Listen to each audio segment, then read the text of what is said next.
Hello guys, नमस्कार। मैं रामनिवास राजपूत आप सभी लोगों का स्वागत करता हूं एक नए वीडियो में। और आज मैं बात करूंगा कि हम सभी लोग खासकर कभी कभी आलस की वजह से एक बड़े मुकाम को छोड़ देते हैं। कभी कभी हमारे अंदर आलस होने की वजह से हम अपने ड्रीम की फाइट नहीं कर पाते हैं। कभी कभी हम आलसी होने की वजह से बड़े अच्छे रिजल्ट को अपने हाथ से गंवा देते हैं। मुझे बहुत अच्छी एक स्टोरी याद आ रही, मैंने सोचा कि आपको सुनाऊं। एक बार की बात है, एक बहुत आलसी व्यक्ति था। उसके घर पे एक महात्मा जी आए। तो जब महात्मा जी आते हैं तो उसने महात्मा जी की बहुत सेवा की, आलसी होने के बावजूद भी, क्योंकि उसका यह मानना था कि कभी भी कोई भी व्यक्ति हमारे घर से भूखा प्यासा नहीं जाना चाहिए। लेकिन आलसी बहुत था। तो महात्मा जी की जब सेवा की तो महात्मा जी बाद में खुश होते हैं और खुश होने के बाद में उसको बोलते हैं कि हम आपकी सेवा से बहुत प्रसन्न हैं, हम आपको बदले में कुछ देना चाहते हैं। तो आलसी आदमी ने कहा, दीजिए महाराज।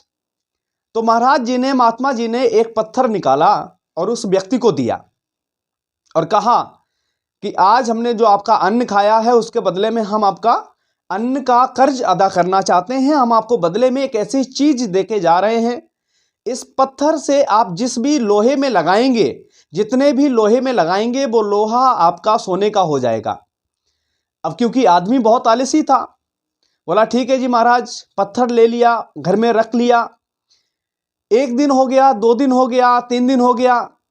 घर की जो उसकी धर्म पत्नी थी वो बोलती थी कि महाराज जी जो पत्थर देखे गए आप लोहे को सोने में तब्दील कर लीजिए, क्योंकि हमारे पास में अमीर बनने का एक शुभ अवसर है।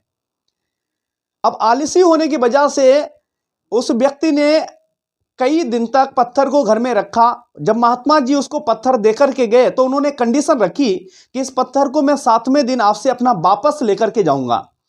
तो 7 दिन के चक्कर में उस व्यक्ति ने 3 दिन तक अपने पत्थर को घर में रखा और कोई भी लोहे का अरेंजमेंट नहीं किया, क्योंकि उसके घर में लोहा नहीं था। तो उसने सोचा कि 10 मिनट का काम है, मंदिर जाएंगे या मार्केट जाएंगे, कहीं जाएंगे, लोहे का अरेंजमेंट करके लेकर के आएंगे। तो वो व्यक्ति 3 दिन तक अपने घर में रहता है, ये सोच करके, क्योंकि उसको 7 दिन का टाइम मिला हुआ था। जब 3 दिन के बाद में बीबी के बहुत कहने पर वो मार्केट जाता है लोहा खरीदने के लिए, तो देखता है कि मार्केट में लोहे का भाव होता है वो बढ़ जाता है। पहले की अपेक्षा उसके प्राइस जो है वो इंक्रीज हो जाते हैं। अब क्योंकि लोहा महंगा हो गया, तो महंगे लोहे की वजह से वो व्यक्ति वहां से लोहा बिना खरीदे ही अपने घर वापस आता है, ये सोच करके कि कल लोहा जब सस्ता होगा तब मैं खरीद लूंगा।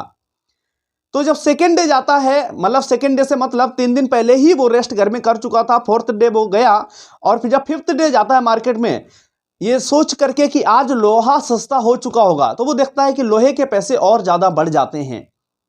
जब लोहा और महंगा हो जाता है तब वो सोचता है कि अभी और सस्ता होने दो, शायद कल सस्ता हो जाएगा।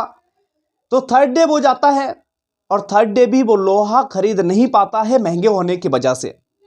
घर आता है और सोचता है कि नेक्स्ट टाइम में हम अप्लाई करेंगे, नेक्स्ट टाइम में हम सोचेंगे कि कहां से हमें लोहा सस्ता मिल जाता है, वहां से लोहा लेकर के आएंगे और लोहा लाने के बाद में हम पत्थर को लोहे से लगाएंगे और सोने का बन जाएगा।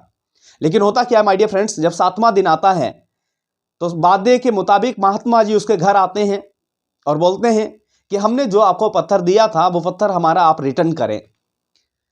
तो वो आलसी आदमी बहुत दुखी हो जाता है, हताश हो जाता है, निराश हो जाता है। कहता है कि महात्मा जी आप मुझे 1 दिन का टाइम और दे दीजिए। 1 दिन का टाइम इसलिए दे दीजिए क्योंकि 7 दिन में मैंने बिल्कुल भी लोहे को सोने में तब्दील नहीं कर पाया। कारण क्या है कि मैं बहुत ज्यादा आलसी हूं, घर से बाहर नहीं निकल के गया और बाहर जब मैं गया तब लोहा बहुत महंगा हो चुका था, तो जिस वजह से मैं लोहे को खरीद नहीं पाया। My dear friends, Mahatma ji अपने वादे के मुताबिक उस पत्थर को अपने पास में दोबारा से रख लेते हैं और वहां से निकल पड़ते हैं। आलसी आदमी को बहुत ज्यादा अफसोस होता है कि काश अगर मैं आलस छोड़ करके सही टाइम पर मार्केट में निकल जाता, लोहे की तलाश में कहीं से खरीद लाता, लोहे का अरेंजमेंट करके लेके आता, तो आज मेरे पास में बहुत सारा सोना होता, बहुत सारा पैसा होता। लेकिन छोटे से आलस की वजह से वो ये सोचता रहा कि हमारे पास में 7 दिन का टाइम है, कभी भी हम लोहे को सोने में तब्दील कर लेंगे। लेकिन माय डियर फ्रेंड्स 7 के 7 दिन निकल गए और वो आदमी जितना गरीब था उतना ही गरीब रहा।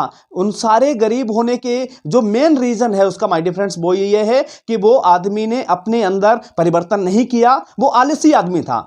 हम में से बहुत सारे लोग नेटवर्क मार्केटिंग जब करते हैं तो हम आलसी होने की वजह से घर से बाहर नहीं निकलते हैं। हम सोचते हैं अभी सर्दियों के मौसम है, गर्मियां आएंगी, जब गर्मियां आती तब हम सोचते हैं कि अभी सर्दियों के मौसम आएंगे। माय डियर फ्रेंड्स, जिंदगी मौका सबको देती है मगर बार बार कभी नहीं देती है। आपके पास जो वक्त है, जो टाइम है, इसी टाइम को आप लगा दीजिए काम में। और क्योंकि आज का दिन, आज का मौका, आज की जो एज आपकी, ये जिंदगी के सबसे golden day, golden chance, golden age है। इस एज को काम में उतार दीजिए और अपने आप को सफल बनाइए। माय डियर फ्रेंड्स, एक जबरदस्त सक्सेस जब आपके पास में होगी तो दुनिया आपको सल्यूट करेगी। आप भूल जाइए सर्दी, भूल जाइए गर्मी, आलस छोड़ दीजिए। और क्योंकि कभी तो आपको आलस छोड़ना पड़ेगा, तभी आप सफल हो सकते हैं। So wish you all the best. Thank you so much.